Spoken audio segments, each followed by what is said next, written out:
Stop! If your Windows PC is asking for a BitLocker Recovery Key, don't try random YouTube tricks. There's a lot of fake fixes online, and some can make things worse. In this video, I'll show you the official methods, explain what actually works and what unfortunately doesn't. Before proceeding further, quick question. Have you ever accidentally deleted important files, emptied the recycle bin, or formatted USB drive by mistake? Before you panic, there is a good chance your data can still be recovered. I've been using EaseUS data recovery wizard for free, and it makes the recovery process incredibly simple. Just select the drive and it automatically searches for deleted photos, videos, documents, and other files. You can even preview recoverable files before restoring them. If you ever lose important data, I'll leave the download link in the description so you can check it out. Most people never turn on BitLocker themselves, and many Windows 11 PCs, BitLocker or device encryption can be enabled automatically. When you sign in with a Microsoft account on unsupported hardware, everything seems fine until a BIOS update, TPM change, hardware replacement, or even certain Windows updates trigger a BitLocker recovery screen. Here is the truth that many videos avoid telling you. If your recovery key still exists, there is an excellent chance you'll get back into your PC within a few minutes. But if the recovery key was never backed up or has permanently lost, there is no official bypass, no CMD command, and no software that can decrypt a BitLocker encrypted device. Let's start with the most common solution. If your screen shows aka.ms/myrecoverykey,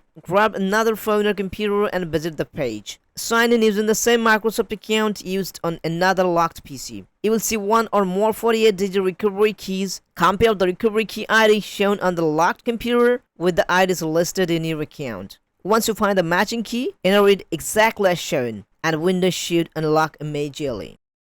If this is a work or school computer, don't use the personal Microsoft account. Your recovery key is usually stored by your organization's IT department in Microsoft Entra ID or Active Directory. Contact your IT administrator and provide them with the recovery key ID displayed on your screen. Now, let's clear a few myths. Resetting the BIOS won't unlock your BitLocker. CMD tricks won't decrypt the drive. Password recovery software won't recover an encryption key. If someone promises to unlock BitLocker in 5 minutes without recovery key, they're simply not telling the truth. If you've checked your Microsoft account, contacted your IT administrator if applicable, searched your backups, and still can find the recovery key, there is no official way to recover encrypted data. The only remaining option is to erase the drive and reinstall Windows. That's difficult news to hear, but it's better than wasting hours on a fake solution that won't work. Once you are back into Windows, open File Explorer and right-click on the C drive. Open the Manage BitLocker option and make sure your recovery key is backed up to your Microsoft account. Also recommend saving another copy to a USB drive or printing it and storing it somewhere safe. A 10-minute backup today can save years of memories later. If this video helped you understand BitLocker or recover your PC, consider subscribing to Sudama Lab for more honest Windows troubleshooting guides. Thanks for watching. I'll see you in the next one.